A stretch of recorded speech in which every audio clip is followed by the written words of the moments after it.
Buenas tardes, mi nombre es Mariana Alejandra Sabogal Bernal, del grado 11.3.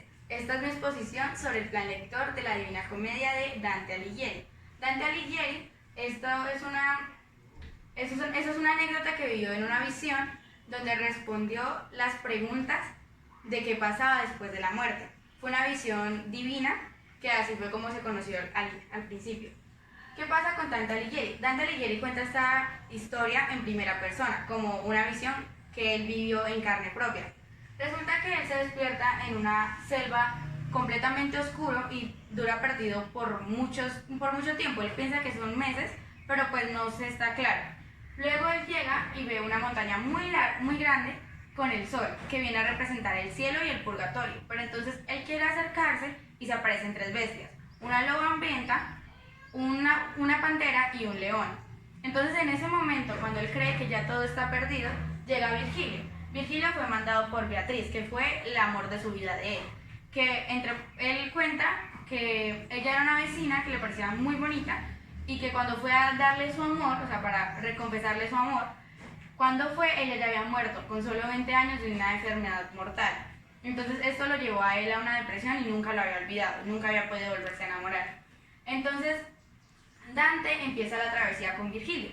Cuando llega Virgilio, él puede ver a Beatriz, pero la siente muy lejos, él sabe que no puede llegar allá.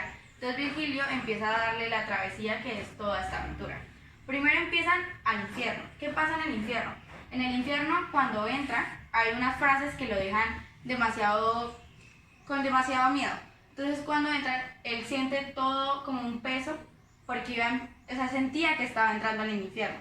Cuando llegan, hay un río que se llama el río Aquerente, que es manejado con una canoa, que es el querente. El querente es la persona que lo maneja, él se va burlando de las almas. Pero al ver que Dante, una persona mortal, de carne y hueso, entra, él queda asustado y Virgilio le cuenta que es como una profecía divina, algo así como una visión, que le querían demostrar todo lo que estaba pasando. Entonces empiezan y llegan al limbo. El limbo es donde están las personas que no son bautizadas, o sea, que ni son buenas ni malas porque no fueron bautizadas. Luego va descendiendo dependiendo de la categoría del pecado, porque pues ya sabemos que son los 7 pecados capitales. Luego cuando acaban llegan hasta el círculo 6, porque están divididos en 5 círculos los 7 pecados capitales. Algunos los juntan, hay unos donde están, creo que en el círculo 5 están arrastrando piedras por la eternidad, y si se chocan con los demás tienen que volver a coger otro camino y se deslitan, pero están condenados a esto. Luego llegan al círculo 7, que es el que no tiene que ver con o sea, es el pecado capital más grande, por decirlo así. Es donde está el río de sangre hirviendo, donde están los asesinos seriales más reconocidos a esa historia. Entonces, y hay unos minotauros tirándoles flechas, torturándolos más de lo que ya lo hace el río de sangre. Entonces llega Dante y Virgilio, y les empiezan a tirar flechas, pero Virgilio llega y les habla como para explicarles todo lo que estaba pasando. De hecho, cada vez que van a cambiar de círculo hay un monstruo que los quiere impedir, pero Virgilio siempre les dice algo que Dante no escucha. Entonces luego de esto de violencia, del círculo 7, llegan a círculo 8, que es uno de gigantes, donde están congelados los del fraude, o sea, están con piedra hasta el cuello. Luego, para pasar, los gigantes los llevan al círculo 9, que el círculo 9 es donde están los de la traición, donde están los que traicionaron a sus propias familias o a las personas que más creían en ellos. Y por último, bajan a donde está Lucifer, que es una persona con una cabeza con 3 caras, 6 ojos y 3 bocas. ¿Qué pasa? Que en cada boca está masticando a los 3 pecadores que han sido reconocidos hasta esa época. En la mitad, que es el que más sufre, está Judas Iscariote. Entonces, cuando ven esto, Dante no puede creer lo que está viendo, porque cada vez iba viendo cosas peores y más atroces, con demasiada tortura. Y cuando llega a eso, él no puede seguir caminando, pero Virgilio lo alienta. Siempre lo alentaba diciéndole que ya iba a ver a Beatriz. Entonces él lo ayuda a escalar a el gigante, que era Lucifer, el gigante, y entonces caían por la espalda. Cuando caían por la espalda tuvieron que subir muchas montañas, y ahí es cuando llegan a el purgatorio. En la entrada del purgatorio está el ángel con una espada de fuego. donde le marca las 7P, que eso se refiere a los 7 pecados capitales. Entonces él empieza a subir la montaña del purgatorio, que la primera es la soberbia, donde él encuentra, en todo este camino ha encontrado demasiados personajes.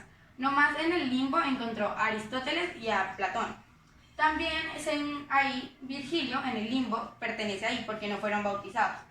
Bueno, entonces llega la envidia, así sucesivamente, y cada vez que pasaba de un círculo se le borraba una P y sentía un alivio. O sea, como que le quitaban pesos de encima. Hasta llegar a la lujuria. La lujuria es el último pecado capital, o sea, el que está más arriba. Entonces ahí Virgilio le dice que no puede seguir con él porque él nunca ha pasado más allá de la montaña del purgatorio. Entonces resulta que llegan acá y hay unas llamas blancas que a Dante le da mucho miedo pasar. Por entonces Virgilio le empieza a alentar que ya va a ver a Beatriz, pero él sentía demasiado miedo porque él decía que se iba a quemar. Entonces ahí Virgilio decide coger un pedazo de ropa y mostrarle que no se iba a quemar, que ardía pero no quemaba.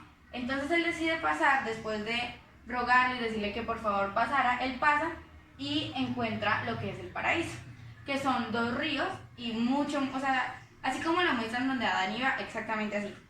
Entonces estaban los 2 ríos, que era el Leteo y el Enoe. El Leteo es el río que olvida todos los pecados que ha cometido, o sea, completamente todo, memorias y todo. Y el Enoe son el que recuerda las buenas acciones. Él encuentra a un personaje que se llama Matilde. Matilde empieza a hablar con él mientras que él le pregunta que si ha visto a Beatriz, pero ella le dice que no, todavía no está listo para verla. En un momento llega Beatriz con una luz blanca de fondo. Entonces llega Beatriz y Dante no puede. Entonces Dante siente este peso y se desmaya. Entonces Beatriz lo hunde en el río que olvida todo y luego en las buenas acciones. Esto quiere decir que él solamente podía recordar lo bueno que había hecho. Entonces después de esto ella lo guía al cielo. El cielo también está dividido en círculos. Los círculos empiezan con la luna, que es los que no han hecho los votos religiosos. Luego está el 2, que es Mercurio, el 3, que es Venus, que es el amor y la belleza, el 4, que es el Sol, que son los teólogos, el 5, que es Marte, que es el Padre e Hijo, el 6, que es Júpiter, que es la justicia, el 7, que es Saturno, que es la caridad, y ahí es donde se ve una escalera completamente de oro y muy brillante, que desde ahí Beatriz deja de sonreír, porque sabía que si sonreía lo podía dejar ciego. Entonces empiezan a subir la escalera y llegan al Empirio. El Empirio está la Virgen María, que es el primer personaje que encuentra. Entonces ella llega, está ahí en un altar alrededor de personas que la hacen ver como una corona, y entonces ahí ella la hace ver la familia celestial, que viene a ser Dios, el Espíritu Santo y Cristo. Entonces él está ahí con Beatriz mirando toda la belleza que hay ahí después de haber pasado todas las horrorosidades del infierno. Llega y por un momento va y le va a decir a Beatriz algo y ya no está ella, está una persona, un viejito, para poderlo ayudar a terminar toda esta travesía, que se llamaba San Bernardo. Cuando él voltea a ver, San Bernardo le señala dónde está Beatriz. Beatriz estaba en un trono. Entonces ahí él entiende todo y con una luz muy blanca, pues ya que estaba en el cielo, queda ciego y se desmaya. Y cuando se despierta, está en la vida real.